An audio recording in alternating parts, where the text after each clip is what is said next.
नमस्कार. मनुस्मृतीच्या संबंधाने करत असलेल्या व्हिडिओच्या मालिकेतील आणखी एक भाग मी आपल्या पुढे आणतो आहे. या भागाचं शीर्षकच आहे वर्ण निर्माण झाले कसे. वर्ण म्हणजे नेमकं काय, वर्ण निर्माण झाली कशी. ते जे आरोप मनुस्मृतीवरती होतात की वेगवेगळ्या अवयवातून ब्रह्मदेवाच्या वर्णांची निर्मिती झाली आणि त्यामुळं ब्राह्मणांना शीर्षस्थान मिळालं, शूद्रांना हलकं स्थान मिळालं, असा जो आरोप होतो आहे तो काय आहे. वर्ण म्हणजे नेमकं काय. वर्ण म्हणजे जात आहे का, जात म्हणजे वर्ण आहे का. अजिबात नाही. वर्ण या शब्दाचा अर्थ, या शब्दाची उत्पत्तीच मुळात ज्या धातूपासून झाली आहे ना, त्या धातूचा अर्थच असा होतो की निवड. आपापल्या कर्माच्या निवडीप्रमाणे वर्णाची प्राप्ती माणसांना झाली आहे आणि वर्णाची जी निर्मिती झालेली आहे ती काय बघा.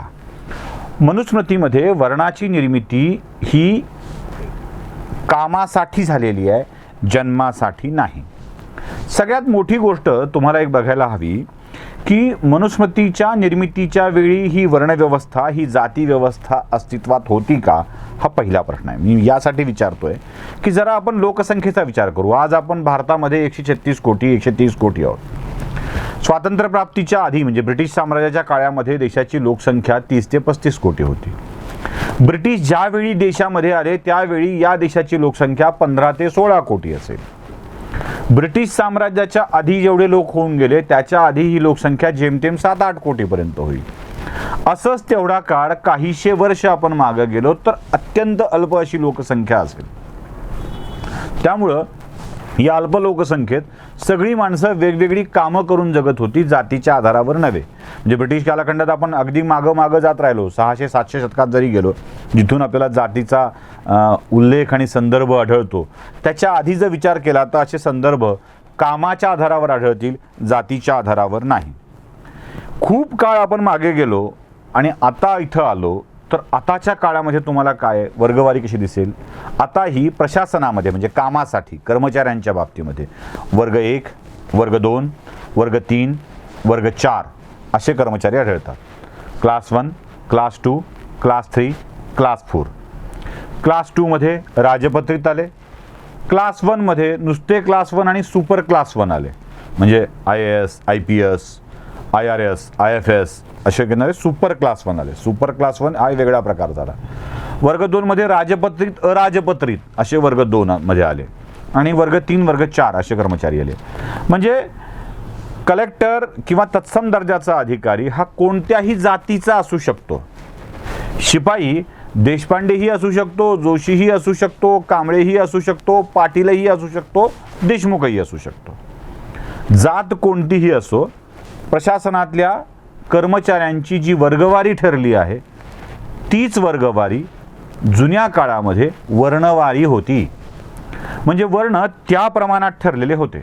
आज जसा वर्गभेद, क्लास भेद आपल्याकडे आहे तसाच तो वर्गभेद जुन्या काळामध्ये होता. आजही आपण वेगवेगळी पद्धती करून ठेवली आहे, त्या काळातही तशीच आहे. म्हणजे अगदी शिपायाला सरकारी गाडी नसते, ती कलेक्टरला असते. पोलीस कॉन्स्टेबलला सरकारी गाडी नसते, ती SP ला असते, वर्ग 1 दर्जाच्या SP ला असते, शिपायाला नसते. त्याला बंगला असतो, याला क्वार्टर असते. त्याचा बंगला काही 1000 स्क्वेअर फीटातला असतो, याची क्वार्टर काही 100 स्क्वेअर फीटातली असते. हा जो फरक आहे, हा फरक आपण लक्षात घेतला पाहिजे. ही वर्णवारी जातीवर नव्हे कामावर आधारलेली होती. आता एक मोठा आक्षेप इथे घेतला जातो. तो आक्षेप काय आहे. ब्रह्मदेवाच्या डोक्यातून ब्राह्मणांचा जन्म झाला. ब्राह्मणांचा नव्हे, ब्राह्मण वर्णाचा जन्म झाला. आक्षेप असा असतो की ब्राह्मणांचा जन्म झाला. बाहूतून क्षत्रियांचा जन्म झाला. उरू म्हणजे जांघेतून वैश्यांचा जन्म झाला. तर पायातून शूद्रांचा जन्म झाला. बघा म्हणजे किती ब्राह्मणांना डोक्यातून म्हटलंय, मुखातून म्हटलंय आणि उरू, जांघा असं सगळं चाललंय. मुख हा शब्द वापरलेला आहे, डोकं नव्हे. आता या सगळ्यामध्ये तुम्हाला जर बघायचं असेल तर सगळ्यात पहिल्यांदा ज्याचा उल्लेख मनुस्मृतीमध्ये आहे तो श्लोक मी तुम्हाला दाखवतोय. त्या श्लोकाचा अर्थ काय आहे बघा. हा पहिला श्लोक आहे ज्याच्यावरती आक्षेप व्यक्त होतो. सृष्टीच्या रक्षणासाठी महातेजस्वी ब्रह्मदेवाने मुख बाहू, उरू, चरण यापासून उत्पन्न झालेल्या वर्णांची कर्मे निरनिराळ्या रीतीने उत्पन्न केले आहेत. मुख, बाहू, उरू आणि चरण यापासून निर्माण झालेल्या वर्णाची कर्मे निर्माण केली आहेत. आता इथे आक्षेप असा आहे की हे असं का? मुखातून ब्राह्मण का? मुखातून शूद्र का नाही? म्हणजे तुम्हाला चरणातून दाखवायचं आहे, म्हणजे तुम्हाला शूद्र कमी आहे दाखवायचं आहे. तर नमामि शूद्रम नावाची जी मागच्या भागामध्ये मी सांगितलेली आहे यजुर्वेदामधली संकल्पना, जेव्हा आपण नतमस्तक होतो ब्रह्मदेवाच्या किंवा देवाच्या चरणी नतमस्तक होत असतो, म्हणून ती नमामि शूद्रम ही संकल्पना लक्षात घेणं आवश्यक आहे. असो, त्यावर आपण आधी बोललोय. आता पुढे जाऊया. आता हा नंबर 2चा श्लोक तुम्हाला मी दाखवतोय, ज्यामध्ये तुम्हाला कळेल की वर्ण कसा होतो. म्हणजे हा जो महत्त्वाचा भाग आहे या श्लोकामध्ये तो बघा. कर्मानुसार व्यक्ती ब्राह्मण अथवा शूद्र ठरते. कर्माने शूद्र ब्राह्मण होऊ शकतो, तर शूद्र देखील ब्राह्मण देखील शूद्र होऊ शकतात. क्षत्रिय, वैश्य, शूद्र आपल्या कर्माने वर्ण बदलतात. बघा, हा दुसरा जो श्लोक मी तुम्हाला दाखवतोय तो खूप महत्त्वाचा आहे. त्यात कर्मानं ब्राह्मण व्यक्ती शूद्र होऊ शकतो, शूद्र व्यक्ती ब्राह्मण होऊ शकतो. क्षत्रिय, वैश्य आपापल्या कर्माने वर्ण बदलू शकतात. एखादा ब्राह्मण व्यक्ती लढायला सीमेवर जाणार असेल तर तो ब्राह्मण वर्णातून क्षत्रिय झाला असं म्हणावं लागेल. एखादा ब्राह्मण व्यक्ती सेवा व्यवसायात पडला असेल तर तो शूद्र झाला असं म्हणावं लागेल. एखादा शूद्र वर्णातील व्यक्ती ज्ञानोपार्जन करून ज्ञानदानाचं काम करणार असेल तर तो ब्राह्मण झाला असं म्हणावं लागेल. याचा अर्थ स्पष्ट आहे की अशा स्वरूपाच्या वर्णव्यवस्थेमधले बदल होणं अपेक्षित आहे, होऊ शकतं. म्हणजे मनू हा कधीच वर्ण कायम आहे असं सांगत नाही आहे. दुसरा श्लोक मी तुम्हाला दाखवला तो मनुस्मृतीमधलाच आहे.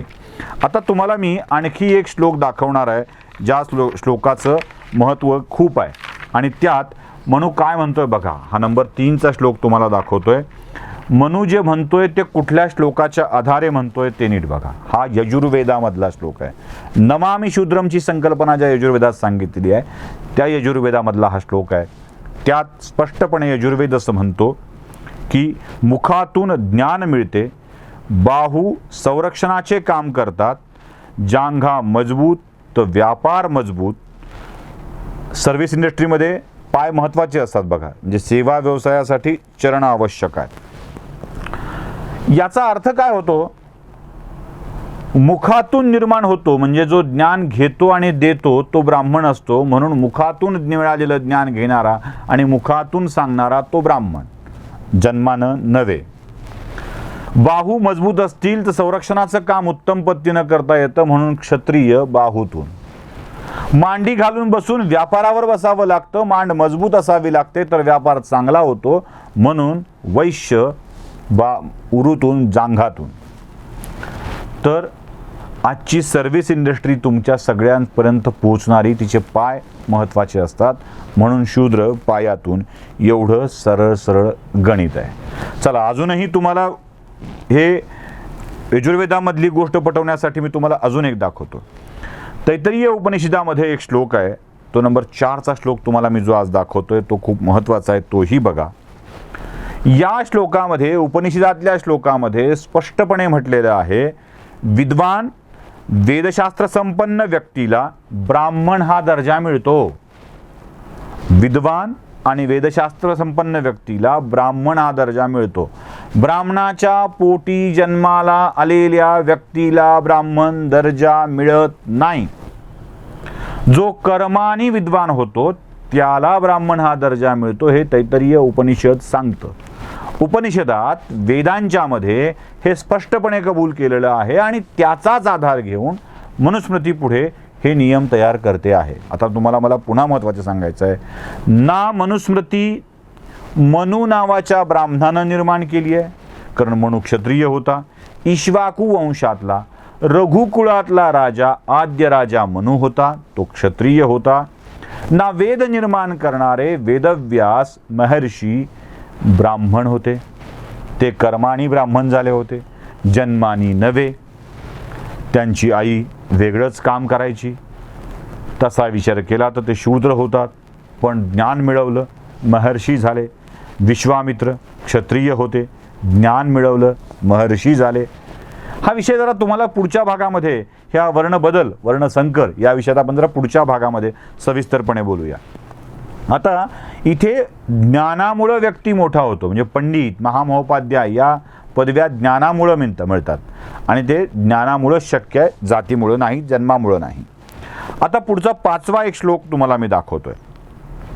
या श्लोकामध्ये तुम्हाला स्पष्टपणे दिसेल की बाहू मजबूत तो क्षत्रिय असतो, हे या श्लोकामध्ये लिहिलं आहे. त्यानं रक्षणाचं काम करावं असं या श्लोकामध्ये लिहिलं आहे.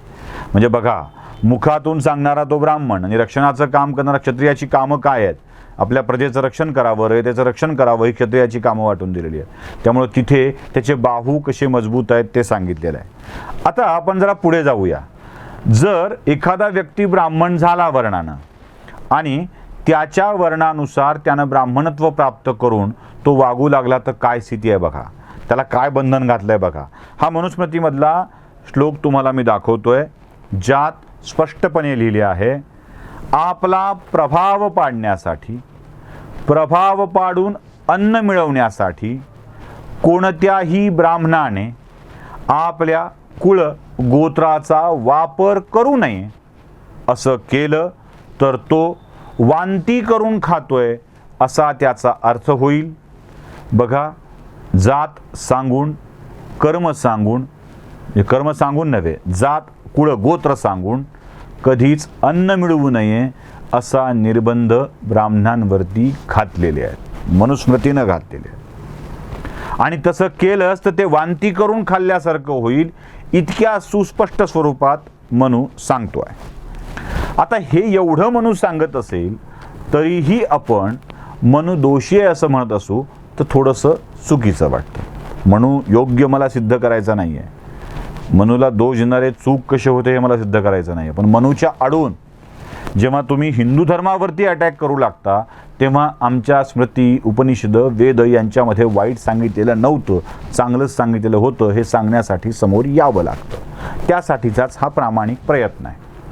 आता या सगळ्यामध्ये जेव्हा असा दावा केला जातो की ब्राह्मण, क्षत्रिय, वैश्य यांना वरचं स्थान मिळालं आणि शूद्रांना खालचं स्थान मिळालं, तर पुन्हा एकदा तुम्हाला मी तो श्लोक दाखवतोय, ज्या श्लोकाचा अर्थ काय होतो बघा.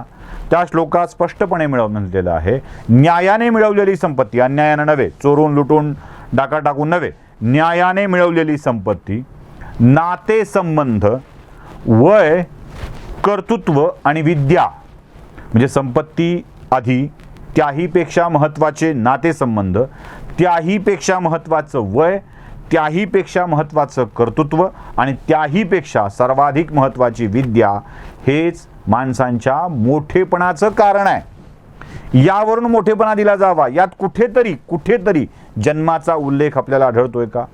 जन्मावरून जर उल्लेख नसेलच तर आपण मनुस्मृतीनं जन्माधारित समाजरचना सांगितली असा दावा करावा तरी कशाला? मनुस्मृती एका समाज पुरुषाची कल्पना करत असेल तर कोणताही पुरुष, कोणताही व्यक्ती, कोणताही नरदेह पूर्ण अवयवाशिवाय पूर्ण पुरुष होऊ शकत नाही. तसं समाजाचं आहे. या सगळ्या समाज पुरुषाची कल्पना केली तर एखाद्या अवयवाशिवाय समाज पुरुषाची कल्पना पूर्ण होणं शक्य नाही. म्हणूनच मनू जे सांगतोय ते चुकीच्या पद्धतीनं पुढच्या काळामध्ये पसरवलं गेलं की काय, हा प्रश्न महत्त्वाचा पडतो. मनूच्या गोष्टी चुकीच्या करून कोणी सांगितल्या असतील तर त्या शोधायला हव्यात, आणि ज्यांनी चुकीचं सांगितलंय ते चुकीचं होतं म्हणून कबूल करायला हवं. यासाठीचा हा सगळा प्रपंच. पुढच्या भागामध्ये आपण वर्णव्यवस्था, वर्णांतर या विषयावरती बघणार आहोत. नमस्कार.